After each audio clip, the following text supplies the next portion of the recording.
the gold mine that was yesterday of Chase Young's father calling in. I could do a whole show on this. Just calling in out of the blue during Grant and Danny to have a discourse with Grant, I guess, about the criticism and critique that his son has come under. Can you give some context? So was Grant at the moment like kind of criticizing Chase or I don't think so.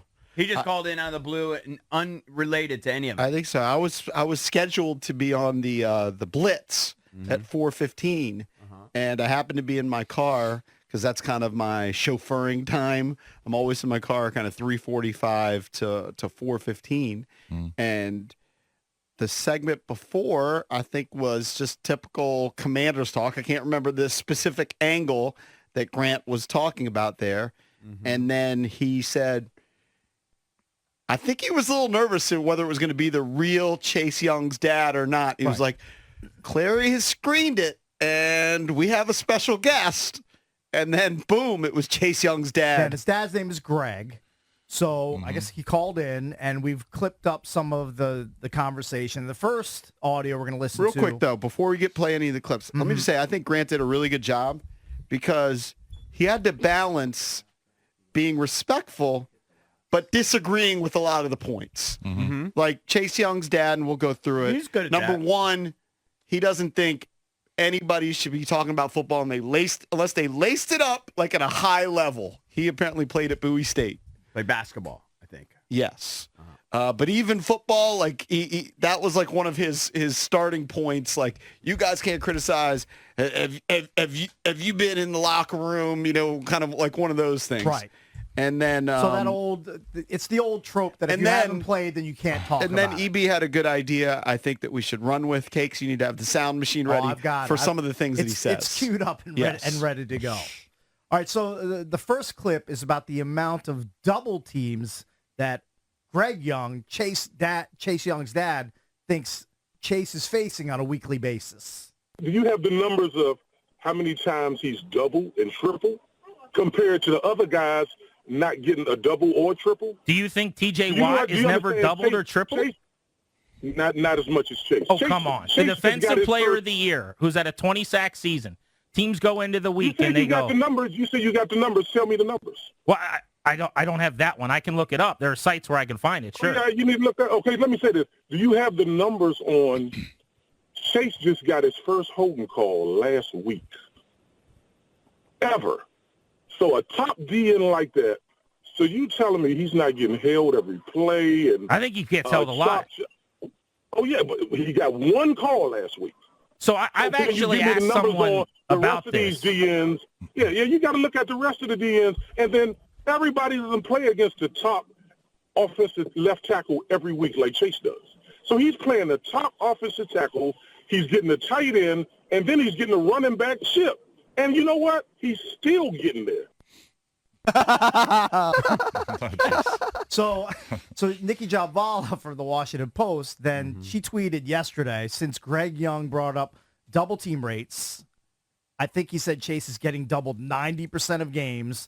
These are the most recent rates as of October 24th for edge players via ESPN. At the top of the list is Nick Bosa at 29%. Right. So it's not 90%? It's not 90%. And Chase Young's not the top. He's not anywhere near the top. Tied with Bosa is Micah Parsons at 29%, Myles Garrett and Jadeveon Clowney, kind of surprisingly, both at 27%, and Will Anderson Jr. at 25%. You got to go way down the list to find Chase Young double-teamed 12% of the time. Yeah, Mr. Young's a little off on his numbers. He's a little bit off with his numbers. 88% of the time, he's not doubled. I mean, look at it. In the grand scheme of the league, I guess, for edge players, he's kind of up there. But 88% of the time, he's not double or triple. Right. Well, I saw the guys from Ref the District, and they actually went and looked at the film of his 50 snaps on the field, and they broke it down. Shout out to Stoner and Nathan. 50 snaps, he was doubled once. Now, 5 times he was chipped, 6 times he was cut blocked, but 36 times he was single blocked. And let me tell you something. The video that they attached to the tweet, not that complimentary for It's pretty damning. Chase Young. It's pretty damning There was a when lot you of just watch it. standing around, patting the guy, almost like at an agreement with the offensive line, like, we're not in this play. Let's just dance together. Yeah, like if the run was away from him, and like he wasn't. Now on You've some seen the plays, video. I saw the video, and it was alarming. Like on some of the plays, he's giving full effort, full throttle. Yeah. Other plays, like JP mentioned, he's playing patty cake with the offensive linemen, and they're doing a little dance. Yeah, it's like they had a verbal agreement or an unspoken agreement, whatever kind of agreement, like, hey, we're not really in this play. Let's just kind of stand around together. Well, then you 'Cause the offensive lineman didn't look like he was Then doing you much. juxtapose that with Casey Toohill, who's running around and chasing everything from behind. And I'm sure there are ton of guys. Or with like Nick Bosa. Like you watch him play, he doesn't ever. Now maybe there are times where he's taking a breather here and there, but that dude Sure, looks like everybody his does. motor's running all the Well, time. and it's funny because Nick Bosa, has been criticized by the national media lately because he's not getting the sack numbers that he usually gets. Right. And he did come out and say, well, I missed camp. It's still taking its toll. I'm still getting into the 100%. But he's also doubled more than anybody. most people don't know that he's doubled 30% of the time, He tops and in the Micah. league. Yeah. And I don't know Chase's dad. I've never met him. I've heard he's a good dude. I'm sure he's And- good. He's and standing he- up for his son. Yeah. He clearly is standing up for his son. I would feel a little awkward if I was Chase that my dad's calling into a radio show defending me, Yeah. especially if he's embellishing the numbers. I would think that's kind of Yeah, but you know what? beneath I would you. also be proud. I'd be happy my dad was defending me. Yeah, Right. I mean, I can't kill him that much for it, but And he he made clearly is embellishing the numbers. Yeah, he made the larger point towards the end over and over again that he basically was a proud dad that his son made it. He was like, how many kids make it? Right. He was No, like, you should. he played Of it. course you're proud. Did he go to Pilates first? I think he Yes. said Yes. he went through it. He was For a like, year. He went through it. He was like, Pilates, DeMatha, Ohio State, now playing in the NFL. How many guys can say that? So I credit him for that. Not and I many think guys can say they started No. at Pilates. Did anything. Well, I got to Joe on, but Joe got Pilati. I'm just saying. All right, so the next clip is Greg Young talking about how the game plans apparently are different for Chase Young than they are for other defensive players. Okay, do you have the numbers on how many times they run away from his side? They don't even come to Chase's side anymore. Do you realize if you're watching the game, I'm watching the game, and I'm looking at this, they don't even come to his side. So then your numbers go down. So, and then they get the ball out in 3 seconds. So most of the time, most play, like yesterday, if they were going to come to Chase side, tight end, everybody else piles up on that side. So I already know when they're going to come to their side and when they're not. When they leave Chase one-on-one with the tackle, they're going the other way. So, yeah, your numbers do come down. But does every top DN in the league get the same thing coming at them every week as Chase? It's kind of like the Michael Jordan effect. Can I ask you a question? Everybody who played against Michael Jordan played their best game. So when people come at Chase, you got a scheme for Chase. he went on later to compare him to Deion Sanders, that Deion Sanders would take away half the field.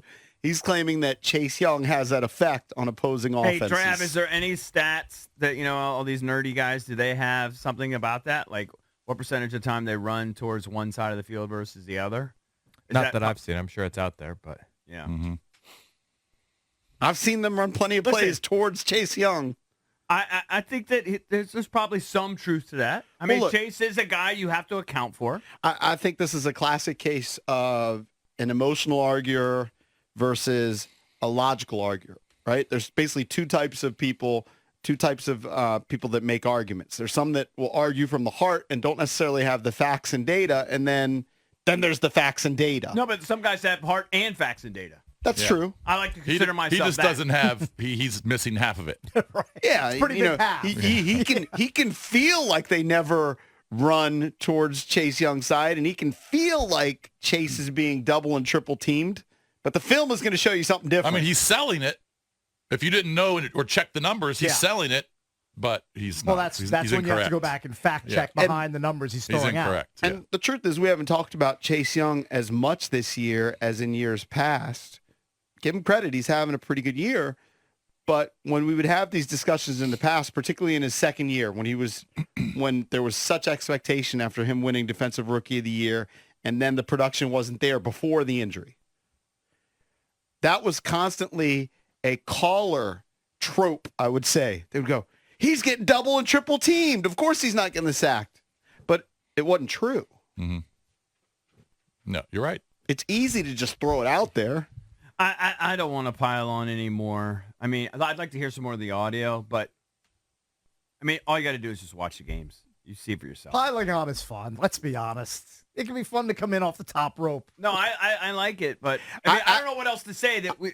I did find it curious that he was calling yesterday, like not the week before, not a month before, yesterday, The day before the trade deadline. It is curious. Well, also things are spiraling with the team, them losing 5 out of 6 games, and the defense just looks horrendous. And again, he's played. Look, I'm starting to buy into the whole sacks thing because yesterday I'm watching the game, at least early on. Max Crosby it seemed like he was all over the field, right? He was making plays. I don't know if you were watching it early on. Yeah, tackles for loss. And then I punch up the box score and you barely see anything. Well, he had like 5 tackles. Yeah, but you know what? Sack. Yeah, but here's the deal. The Raiders were so bad offensively. The defense was on the field. Right. I think the Lions had the ball for 20 more minutes. They were gassed, especially in the second half. So I can't put too much onus on the Raiders defense. But that's a guy whose motor appears to go all the time, Max Crosby. Well, maybe and he's up there if you went through the double team percentage. He's at I think 24%. Yeah, Crosby's right up there in double team percentage, which is twice as much as Chase Young. Yeah. What were you going to say, Drab? Well, maybe being traded will be the best thing for Chase. Oh, I do Just agree with a that. fresh start and less Totally. pressure, and he can just go out there and be himself. I know Totally. a lot of people were kind of mocking his dad, but I actually really enjoyed that interview yesterday. I thought they it was both really did a good job, whether his dad was 100% factual or not. I actually dug the fact Sound that he like called his in. dad was respectful. Yeah, he was. Yeah. He stick up for his son on local radio. Yeah, And I do think heard- towards I the did- end, Yeah. he kind of changed his tune because he first came in kind of Very like chippy. You've never laced him up. Yeah. You don't know what you're talking about. I don't like and that. by the end, I think he came around a little bit. He's apparently he's a very like I said, I've never met him, but he apparently he's a very good dude, very respectful. He's a very smart guy, sticking up for his boy. I mean, Yeah. I respect Got to that. defend that. I respect that, but it is important, I think, to balance it with what we interpret to be the other side. yeah. All right, if you want to weigh in on Greg Young, Chase Young's dad, calling in and having a conversation with Grant Paulson yesterday here on 106.7 The Fan, you can do that on the MGM National Harbor listener lines at 800-636-1067. Some interesting audio that came out of it. Are there other clips that? Yeah, we still have I think at least 2 or 3 more clips that we can play. Let's play the one where Greg Young compares Chase Young to Deion Sanders. I think you're making plenty of good points as to why he maybe sometimes is better than the box score on a day like yesterday, where he had 1 tackle statistically and nothing else in the box score. So yes, he was probably. But he created havoc. He had, according to Pro Football Focus, he had 3 pressures yesterday and a little over 30 pass rushes. Having said that, And then he's the Deion Sanders. He cuts the field in half. So when you can only run your offense to one side of the field, he's done his job. If that was true, he's done his job. I mean, look, Chase Young is an impactful player, but to compare him to Deion Sanders at this point in his career, I think is, let's just say it's a bit of a stretch. That other teams are just saying, oh, that part of the field is off limits because Chase Young is over there. Well, he's certainly a disruptor. There's no doubt about it. Of course. There's no doubt of course about he it. is. But we just expected more. And there are players in the league that are way more disruptive. Micah Parsons comes to mind. Yes. He does come to mind. Micah Parsons, you notice him on every play, and I promise you they're not super excited to run his way. And yet he finds a way to get through double get teams. involved in every defensive snap. He's got Although, a motor to be fair that to won't Chase stop. Young, just using the sacks metric, which is the most basic, I believe Micah's got 6 and Chase has 5. Okay, that's fine. He's got a few sacks.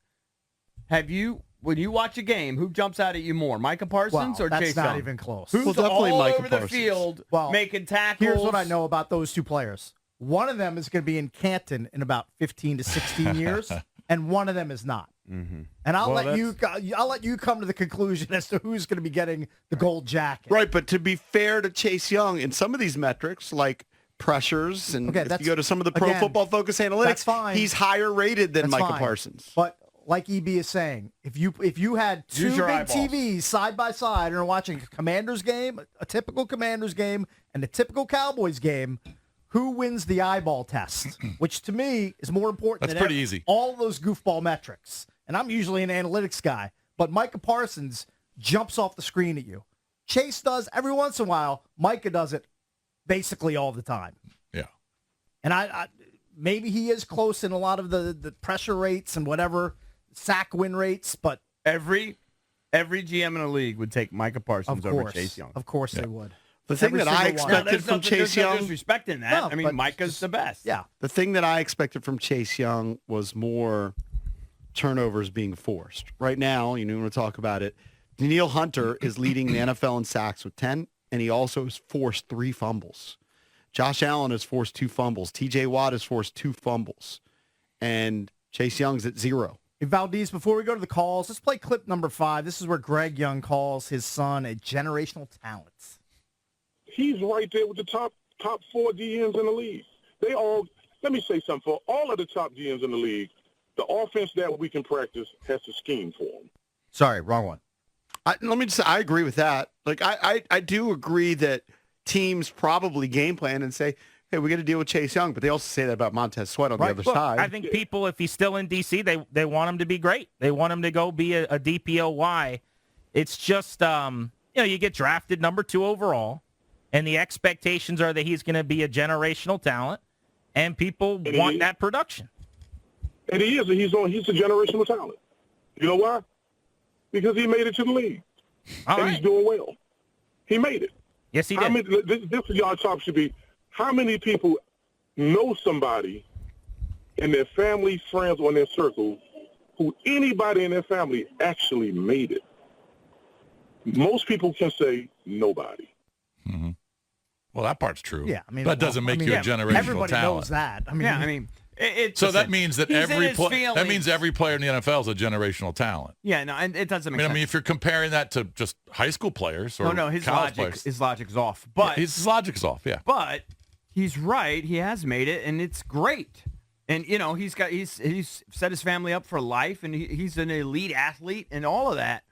But he just hasn't accomplished what people had hoped for based on what we perceive his ability to be. Yeah. Dude, they drafted him number 2. His definition of generational talent is different than most other people. Yes. I don't think they drafted him number 2 over Tua, over Justin Herbert, because they thought he could eventually be a defensive player of the year, right?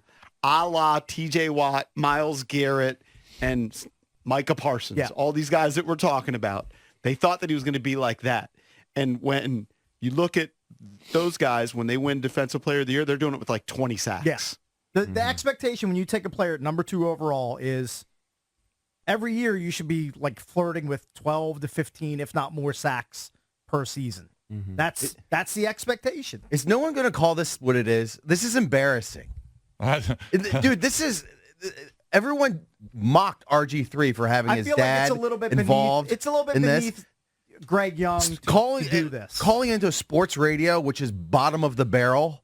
But, I mean, we're only It's- higher than Carney Barker. It's very That's defensive. It is embarrassing. It's embarrassing. I would be And embarrassed if you're if I was Chase. Chase, You yeah. should be embarrassed. I'm sure he probably is. on You're- some Yeah, level. but I do And sympathize you should know with better. the dad. I do sympathize I know, with but the dad. Eric, if the Cornell student newspaper wanted to call Megan Bickle the worst, what is it, LeBaron, whatever they're called, in history, you're not going to write an op-ed piece defending her, are no, you? but I would be in my feelings and I'd be bitter. He wouldn't. Of course. I Go- would be. This is where Chase has to call his dad or text him, say, "Dad, I'm a grown man. I've got this handled. You don't need to call in to the fans. It doesn't. Yeah, it doesn't matter how respectful he came off and how nice he came off.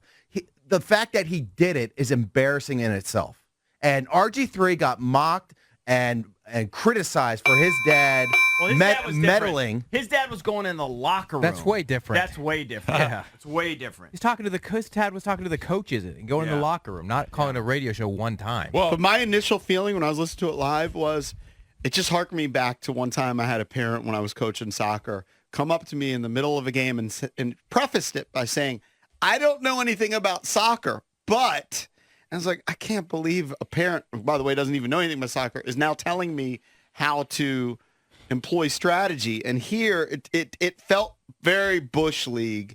Like, I can't, like, Yeah, be but above I it. do Your son's understand making it. millions. That's part of the deal. He's going to be criticized. I know. And it's okay for us to criticize, but I do understand the dad being local. Part of this is all because it's just too local. I think Drab was right. Like Chase probably needs a new scenery. He needs to change the scenery. But he also Yeah, needs to I think that's produce. for him. Huh? Like his dad's delusional.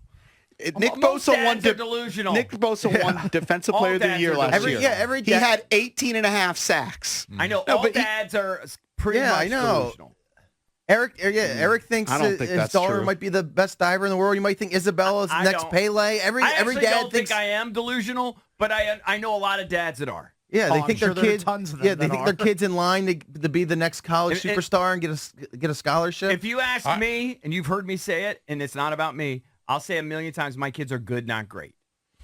So I don't think I'm delusional, but I know a lot of parents Yeah, that but are, they're and they good- say they they're love good their enough kids. But see, you the know, thing make about college the teams, thing that's about pretty the good. phone call is that his logic was just way off, Right. and his numbers were way off. It's one thing to defend your kid, but then you're throwing out, generational talent and 90%, double team. I mean, you're just making stuff up. It's not I know, helpful but to bring I'm in. so used to It's that in never sports helpful. radio. That's like the nature of sports radio. it's- Okay, is people but make it's up never stuff. helpful. Okay, but he has to be called out on it. It's never It's fine. helpful to compare your kid to Michael Jordan and Deion Sanders. Yeah. Yeah, I mean, I would never do that.